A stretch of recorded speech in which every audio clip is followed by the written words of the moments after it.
એકમ નંબર 13 એટલે કે પાઠ નંબર 13 ઉત્પાદન ઉદ્યોગો ધોરણ 10 સામાજિક વિજ્ઞાન ની અંદર આ એકમનો આમ તો છેલ્લો લેક્ચર જે કાંઈ થોડું ઘણું બાકી રહી છે જોઈ લેવાનું અથવા તો લગભગ બાકી નહીં રહે, હું એની માહિતી તો આપી જ દઈશ. હવે જુઓ મિત્રો, તો ઉત્પાદન ઉદ્યોગો એકમ નંબર 13 આપણે જ્યારે શરૂ કર્યો ત્યારે શરૂઆતની અંદર આપણે ઉદ્યોગોના ફાયદા, ઉદ્યોગોનું મહત્વ અને ઉદ્યોગોના પ્રકારો વિશે માહિતી મેળવી હતી. આજે જે છે આપણે એની પછીના લેક્ચરની અંદર આપણે જે તાંબુ ગાળણ છે, પછી એવી જ રીતે લોખંડ ગાળણ ઉદ્યોગ કેવી રીતે ચાલે છે, ખાંડ ઉદ્યોગ, સાથે સાથે પ્લાસ્ટિક ઉદ્યોગ, રસાયણ ઉદ્યોગ, સિમેન્ટ ઉદ્યોગ, કાગળ ઉદ્યોગ, આ બધા ઉદ્યોગો વિશે માહિતી મેળવી. હવે આજે એનાથી થોડાક આગળ ચાલવાના છીએ અને એની અંદર આપણે માહિતી લેવાના છીએ પરિવહન ઉપકરણોનો ઉદ્યોગ કેવો ચાલે છે. બરાબર, તો જો હવે તો પાઠ નંબર 13 છે આપણો ઉત્પાદન ઉદ્યોગો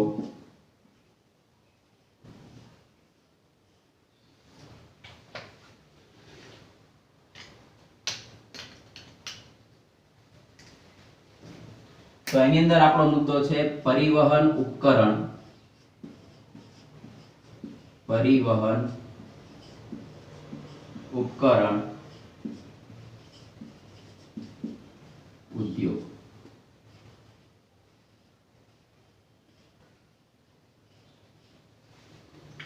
પરિવહન ઉપકરણ ઉદ્યોગ વિશે માહિતી મેળવવાના છીએ. એની અંદર જે ઉપકરણ ઉદ્યોગ છે એમાં મહત્વનો ટોપિક છે રેલવે.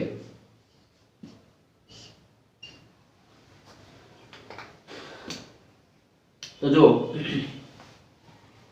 બે ત્રણ બાબતો જે છે એ રેલવે વિશે ખૂબ જાણીતી છે, પણ ભારતીય મુસાફરી માટે રેલવેની જે રેલવે સેવાની જે કામગીરી છે એ એકદમ કેવી છે, પ્રશંસનીય છે.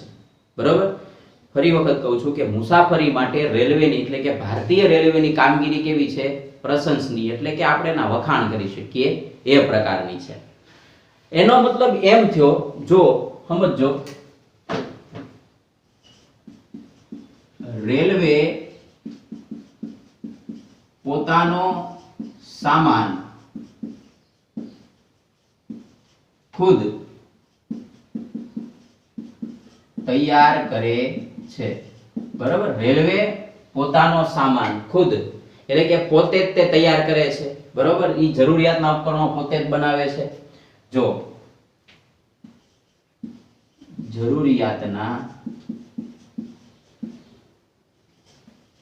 ઉપકરણો પોતે જ નિર્માણ કરે છે.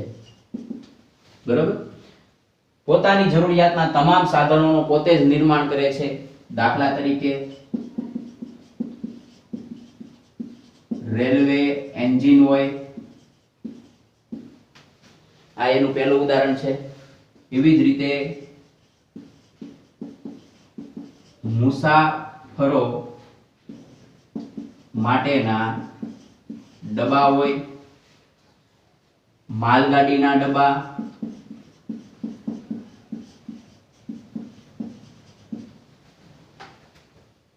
વગેરે ખુદ તૈયાર કરે છે. બરાબર, તો આ જે છે રેલવે વિશેની પ્રશંસનીય કામગીરી છે. હવે આજે છે એટલી બાબતો કીધી કે પોતે તે તૈયાર કરે છે. એવી જ રીતે ખાનગી ધોરણે પણ જે છે એટલે કે પ્રાઇવેટ સેક્ટર દ્વારા પણ રેલવેનો સામાન છે એ તૈયાર કરવામાં આવે છે. બરાબર, તો તમે બધા મોટા ભાગના જે લોકો છે એ રેલવેની અંદર ક્યાંક ને ક્યાંક નાની મોટી આપણે મુસાફરી કરી હોય તો બધા વાહનો કરતા તમને સૌથી વધારે કમ્ફર્ટેબલ અથવા તો સૌથી વધારે મજા આવે તો એ રેલવેની અંદર છે. અને ટિકિટોના દર પણ ખૂબ ઓછા હોય છે સામાન્યતઃ, કે જે કોઈ બીજું વાહન હોય એ બીજા વાહન કરતા રેલવેની અંદર ઘણો બધો આર્થિક ફાયદો પણ થાય છે, સુવિધામાં પણ વધારો થાય છે. બરાબર, થોડોક સમય છે ઈ અમુક સમયગાળો છે થોડોક વધી જાય છે. બરાબર, કારણ કે એના રેલવે ટ્રેક આખા જે છે જે તે સ્થળેથી નાખેલા હોય તો ઘણા બધા વિસ્તારોને આવરી લેવા માટે એવું કર્યું હોય છે. ચાલો, તો આ એક વાત હતી. હવે જો તો ખાનગી ધોરણે પણ ઉત્પાદન એનું જે છે થાય છે. હવે ખાસ યાદ રાખજો, જે મહત્વનો મુદ્દો છે, બરાબર, તો રેલવે એન્જિન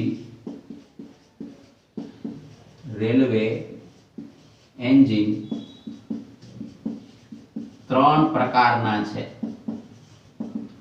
બરાબર, રેલવે એન્જિન કેટલા પ્રકારના છે? ત્રણ પ્રકારના છે.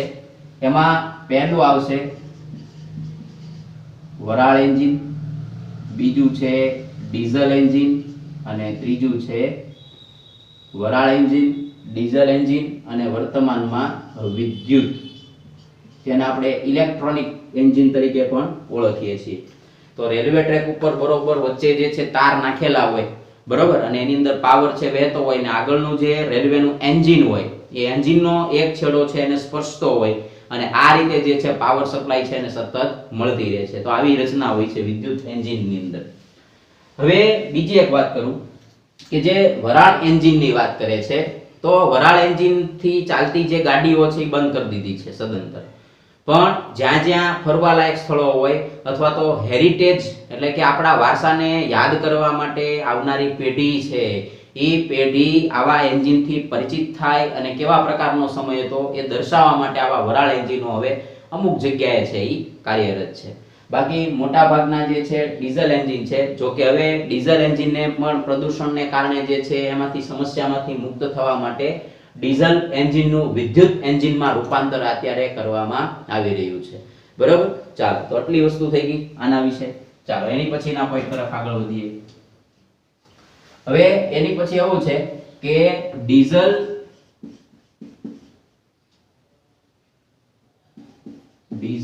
અને ડીઝલ અને વિદ્યુત એન્જિનોનું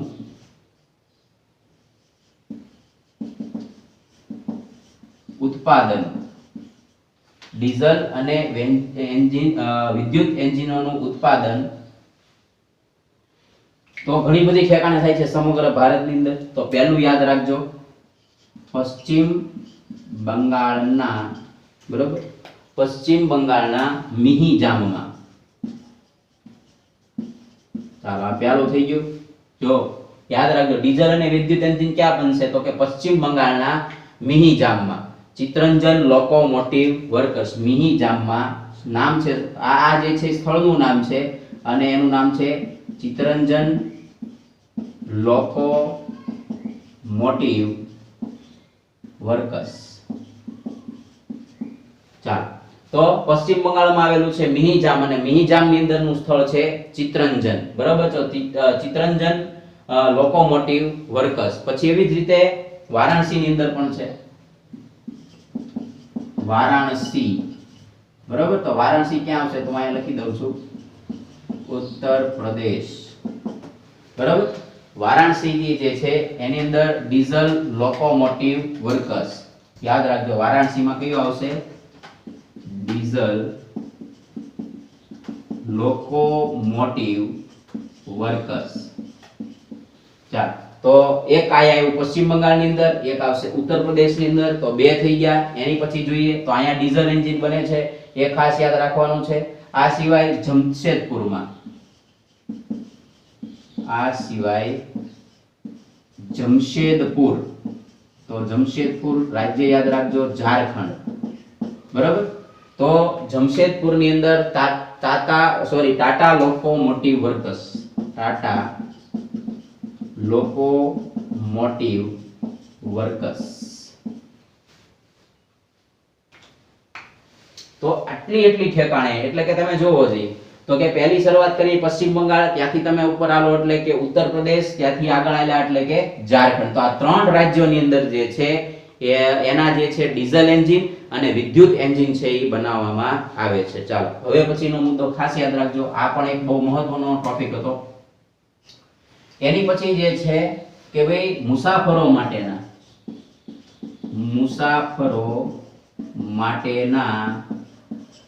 ડબ્બા. બરાબર, તો આ વારાઘડીએ સવાલ પૂછાય છે. તો મુસાફરો માટેના ડબ્બા, પહેલું યાદ રાખજો પેરામ્બુલ.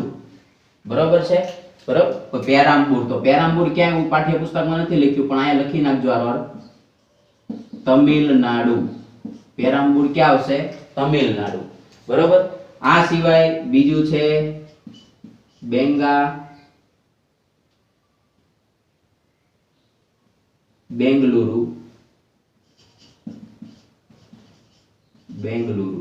બરાબર.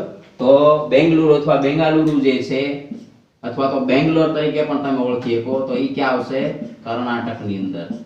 બરાબર. તો પેરામ્બુર, બેંગલુરુ એટલે કે તમિલનાડુ ને કર્ણાટકની અંદર. એવી જ રીતે છે કપૂરથલ્લા, યાદ રાખજો કપૂરથલ્લા. તો કપૂરથલ્લા આવશે ઉત્તર ભારતની અંદર, પંજાબ. બરાબર. અને આ સિવાય જે છે ઈ કોલકાતાની અંદર બનશે, કોલકાતા. તો કોલકાતા જે છે ઈ કયા રાજ્યમાં આવશે? પશ્ચિમ બંગાળ. બરાબર. તો આટલા જે છે રાજ્યોની અંદર એના જે છે ડબ્બા એટલે કે મુસાફરો માટે, એટલે કે જેને આપણે કહીએ છીએ કોચ, તો એ બનાવવામાં આવે છે. તો આ 4 જગ્યા છે, એવી રીતે 3 જગ્યાએ છે એના એન્જિન બને છે, અને 4 જગ્યાએ છે રેલવેના મુસાફરો માટેના ડબ્બા બનાવવામાં આવે છે. તો ફરી વખત જોઈ લઈએ. પેરામ્બુર તમિલનાડુ, બેંગલુરુ કર્ણાટક, કપૂરથલ્લા પંજાબ અને કોલકાતા એટલે પશ્ચિમ બંગાળની અંદર છે એ ડબ્બાનું કામ કરવામાં આવે છે. ચાલો, હવે એની પછીનો મુદ્દો જોઈએ તો આ જે છે રેલવે વાહનોનો મુદ્દો હતો. એ પછીનો મહત્વનો ટોપિક છે સડક વાહનો.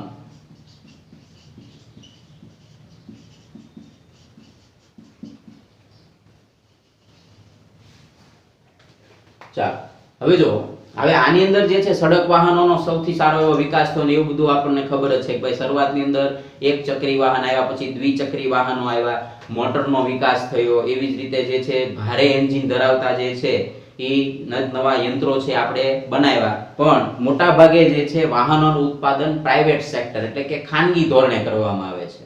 બરાબર. તો આ બધી વસ્તુ આપ સૌ જાણો છો, તો ખાસ આમાંથી જે પોઈન્ટ યાદ રાખવાનો છે એના ઉપર ફોકસ કરીએ. તો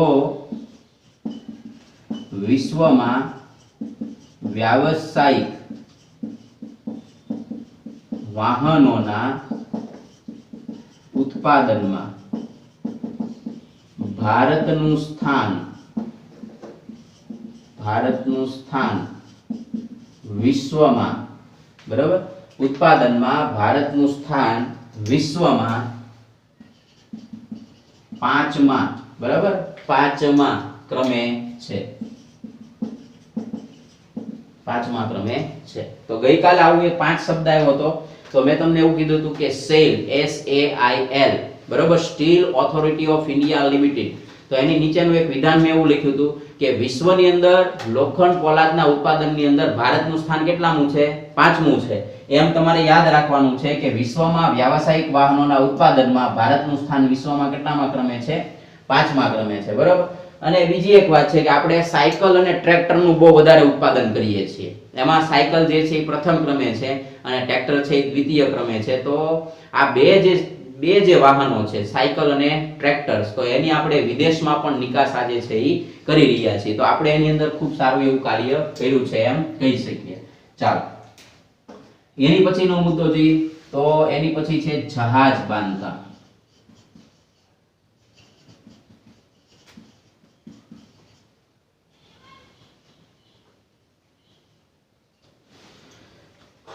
હવે જો તો વર્તમાન સમયની અંદર જે છે એ જહાજ બાંધવાના જે છે બાંધકામના મુખ્ય 5 ક્ષેત્રો છે. બરાબર. જહાજ બાંધકામ મુખ્ય કેટલા ક્ષેત્રોમાં થાય છે? 5 ક્ષેત્રોની અંદર થાય. તો આપણે એના વિશે લખીએ તો આધુનિક રીતે જહાજ બાંધકામનું કાર્ય ભારતમાં મુખ્ય 5 સ્થળોએ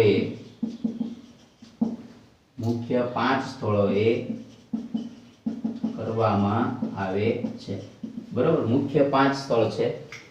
તો આધુનિક રીતે જહાજ બાંધકામનું કાર્ય ભારતમાં 5 સ્થળોએ કરવામાં આવે છે. અને આ કેવું છે તો કે ભાઈ જાહેર છે. બરાબર.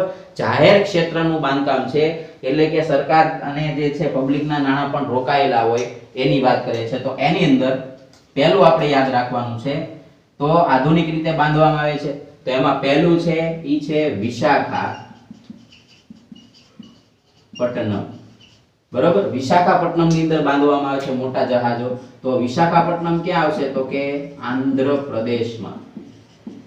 ક્યાં આવશે? આંધ્રપ્રદેશની અંદર વિશાખાપટ્ટનમ. બીજું જે સ્થળ છે એ છે કોલકાતા.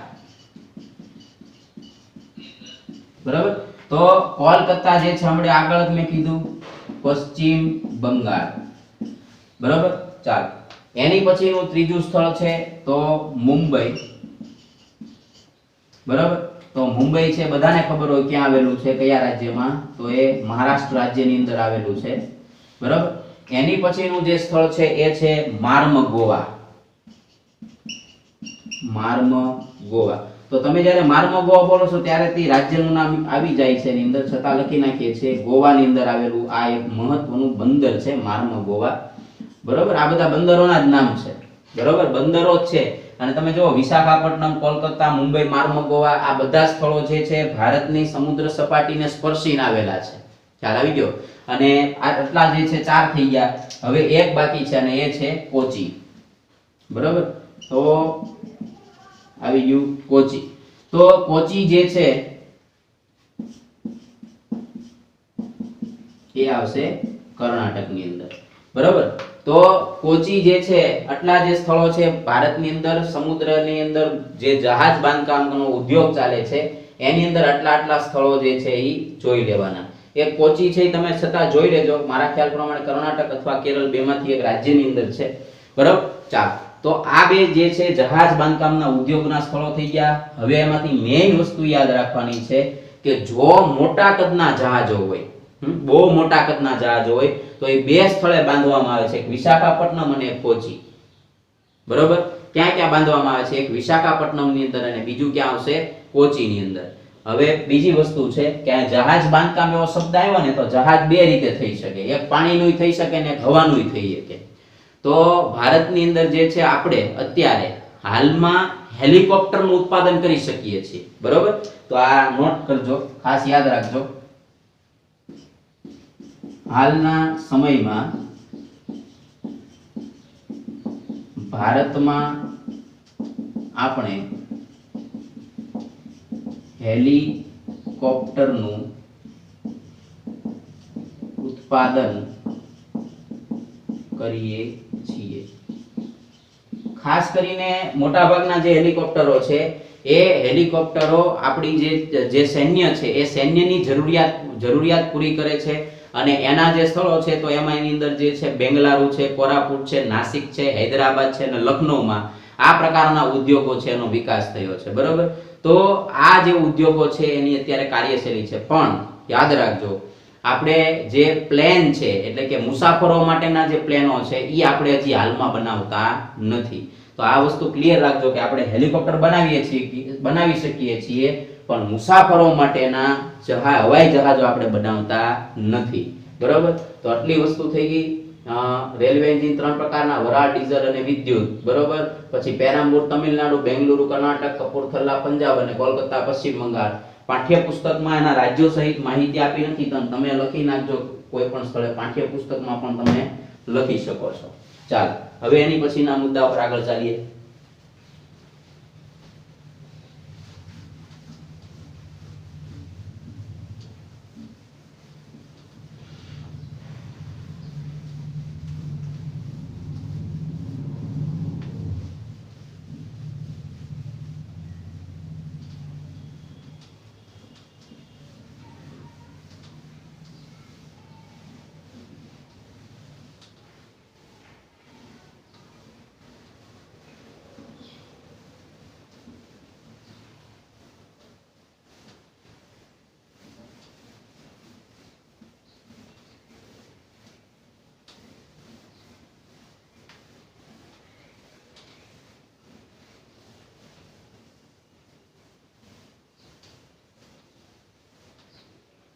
ચાલો, તો એની પછીનો જે મહત્વનો મુદ્દો છે એ આપણો છે ઇલેક્ટ્રોનિક ઉદ્યોગ.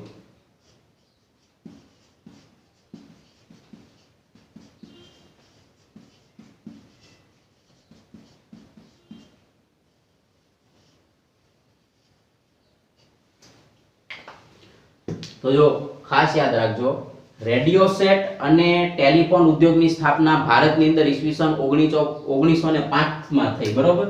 તો યાદ રાખજો, ટીકે કરી નાખજો, રેડિયો સેટ અને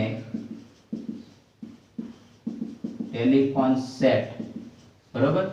રેડિયો સેટ અને ટેલિફોન સેટના ઉત્પાદન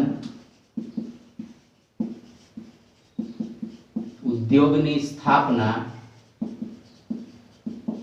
ભારતમાં ઈસવીસન 1905 માં થઈ, બરાબર? આ ખાસ યાદ રાખવાનું. અને જેને આપણે શું કહી શકીએ તો કે ભાઈ જેને ભારતના ઇલેક્ટ્રિક ઉદ્યોગની સ્થાપના પણ કહી શકીએ, કારણ કે ઇલેક્ટ્રોનિક ઉદ્યોગ આ બધા જે છે કે જેમ કે રેડિયો સેટ છે, ટેલિફોન સેટ છે, તો એ ઇલેક્ટ્રોનિક વસ્તુ છે કે જે ઇલેક્ટ્રોનથી ચાલે છે, તો એને ઇલેક્ટ્રિક ઉદ્યોગનો આપણે પાયો પણ કહી શકીએ છીએ. તો Bharat electronic limited, Bharat electronic limited, જેને આપણે ટૂંકમાં BEL શું કહીશું? BEL, બરાબર? BEL ની સ્થાપના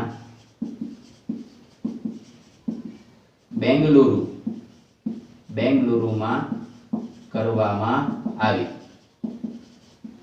તો બેંગલુરુ ખાતે જે છે BEL ની સ્થાપના થઈ અને જે ખરેખર ભારતનો ઇલેક્ટ્રોનિક ઉદ્યોગ હતો.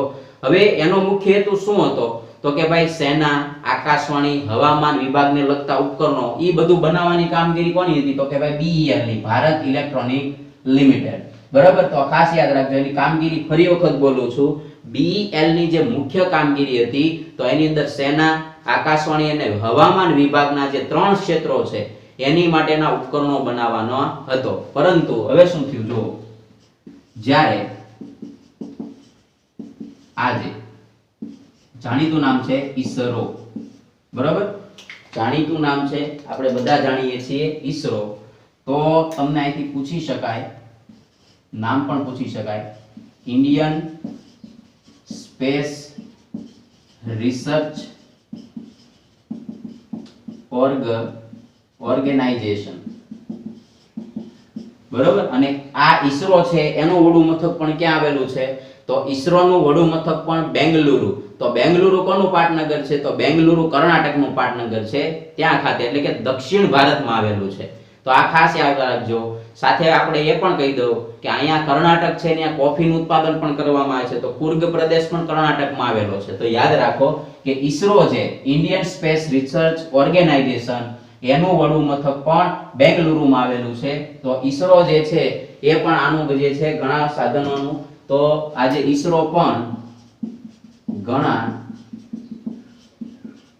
ઇલેક્ટ્રોનિક સાધનોનો ઉપયોગ કરે છે. ઇલેક્ટ્રોનિક સાધનોનું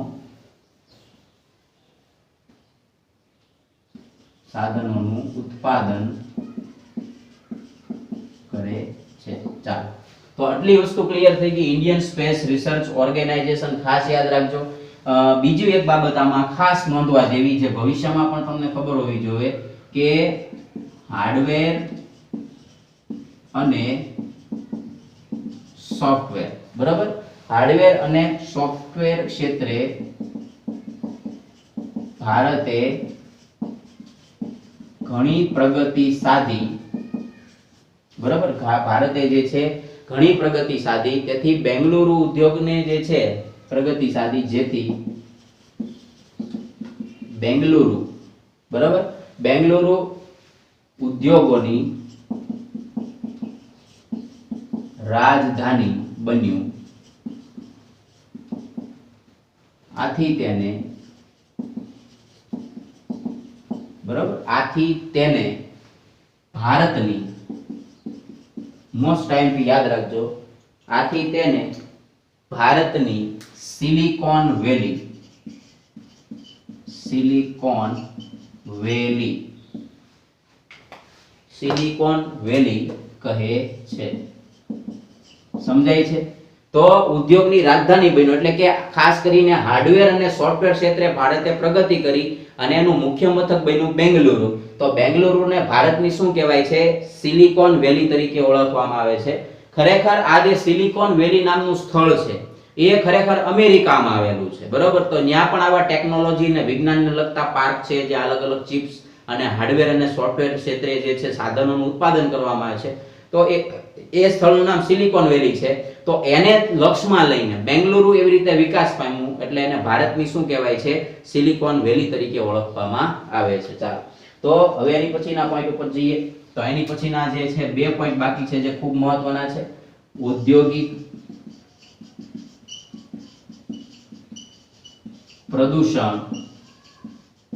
ઔદ્યોગિક પ્રદૂષણ અને પર્યાવરણીય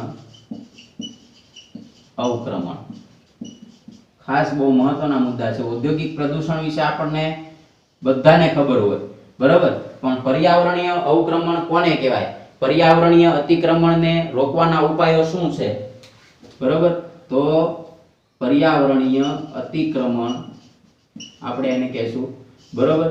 તો પર્યાવરણીય અતિક્રમણને કઈ રીતે રોકી શકાય? તો પહેલી વસ્તુ સાંભળો કે જેમ જેમ ઉદ્યોગોનો વિકાસ થતો ગયો એમ એમ ઉદ્યોગો પોતાનું પ્રદૂષણ છે ફેલાવતા રહ્યા. હવે જો જેમ જેમ વસ્તી વધી એમ માંગની અંદર પણ સતત શું થયો? વધારો. હવે એ માંગને પૂરી કરવા માટે નવા નવા ઉદ્યોગોની સ્થાપના થઈ, અથવા હું એમ કહી શકું કે ઉદ્યોગો છે એક પછી એક સ્થપાવા લાગ્યા. સાથે સાથે જો ઉદ્યોગો સ્થપાવાથી ભારત દેશને અને સરકારોને અને લોકોને પણ એનાથી ફાયદો થતો હતો, પણ સાથે સાથે લોકોએ એ ન વિચાર્યું કે આ ઉત્પાદન પાછળ પર્યાવરણને કેટલું નુકસાન થઈ શકે એમ છે. હવે આ પર્યાવરણનું જે નુકસાન થયું અને ઉદ્યોગોને કારણે થયું, તો એ શું થયું? ઔદ્યોગિક પ્રદૂષણ. હવે ઔદ્યોગિક પ્રદૂષણ ઘણી રીતે થયું, જેમ કે હવા બગડી, આ પહેલું એટલે હવાનું પ્રદૂષણ થયું. સાથે સાથે અવાજનું પ્રદૂષણ એટલે ધ્વનિ પ્રદૂષણ પણ થયું. સાથે સાથે એને જે છે ગંભીર રીતે પાણી છોડ્યું જ્યાં તે સ્થળે, તો પાણીનું એટલે કે જળ પ્રદૂષણ પણ થયું. એટલે પર્યાવરણના મોટા ભાગના તત્વો પર એની છે એ અસર થઈ, બરોબર. તો આ જે અસર છે એને આપણે સાદા શબ્દોમાં શું કહીશું? તો કે પર્યાવરણીય અતિક્રમણ તરીકે એને આપણે ઓળખશું, બરોબર. તો 4 પ્રકારના પ્રદૂષણો થયા. તો જો અહીંયા હું લખું છું, ઔદ્યોગિક પ્રદૂષણને કારણે 4 પ્રકારના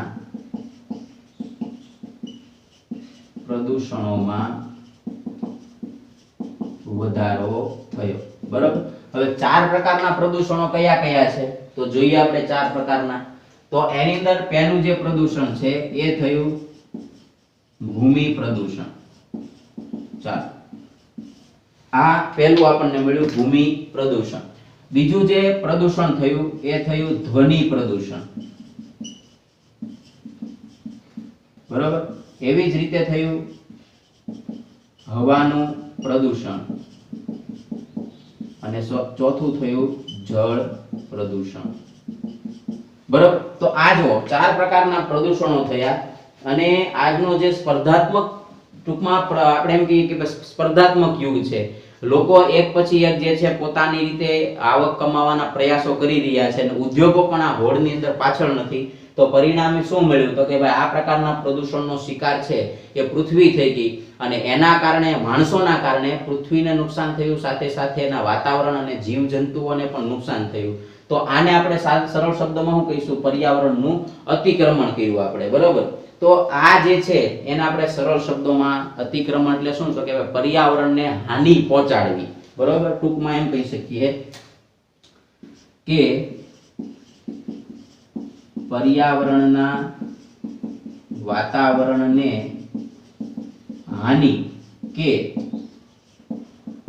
નુકસાન પહોંચાડવું તેને પર્યાવરણીય અતિક્રમણ કહી શકાય. ચાલો, તો આ જે છે પર્યાવરણીય અતિક્રમણની આપણે વ્યાખ્યા આપી શકીએ, બરોબર. ચાલો, હવે એની પછી જે છે પર્યાવરણીય અતિક્રમણ રોકવાના ઉપાયો, બરોબર. પર્યાવરણીય અતિક્રમણ, પર્યાવરણીય અતિક્રમણને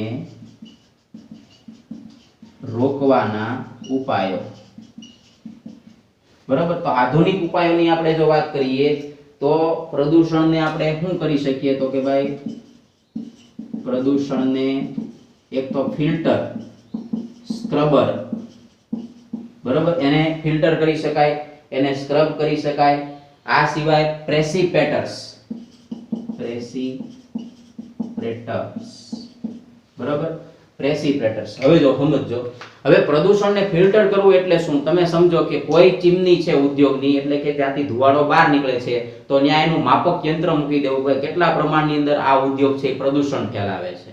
જો કે કોઈ ચેક કરવાનું જ નથી, કારણ કે એના પૈસા સરકારી અધિકારીએ પહેલેથી લઈ લીધા હોય, બરાબર.